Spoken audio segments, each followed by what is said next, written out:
IVA também está bevoegd para ter toezicht riba e casa de Cuido.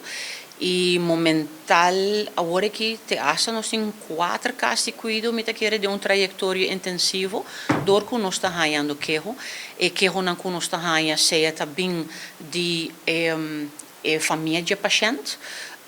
Tem viajado hasta trahador também cerca de nós, para ver se certa coisa não está bom. Te hasta tem viaja diretor of een raad van bestuur, que está ganhando certo notificações de seu personal, também por bem cerca de nós. Dus é uma variedade, é não que também algo não está claro, então maneira que nós ganhamos keho, nós está que tipo de keho está. Den ano 2018, nós começamos a casa de Cuido, nós está passa secador e casa de Cuido regularmente, não está um follow-up.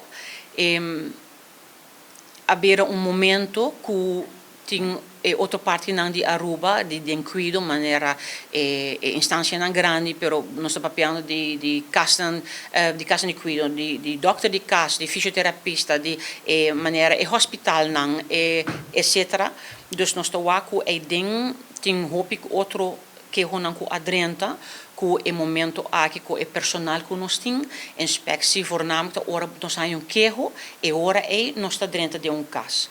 Mr. Waxi, que regularmente nós está ganhando notificação, e ora nós dentro de caso, nós promete 3 perguntas não eigenlijk tá, que tá é personal que não tem com essa que está relatada na população de cliente não, e também é cuido. Com é cuido está worden na, é remédio não está worden na, dus esse está nós promete costam. É momento que nós está com esse nota em ordem, nós está pondo caso de cuido, bouw de trayectório intensivo.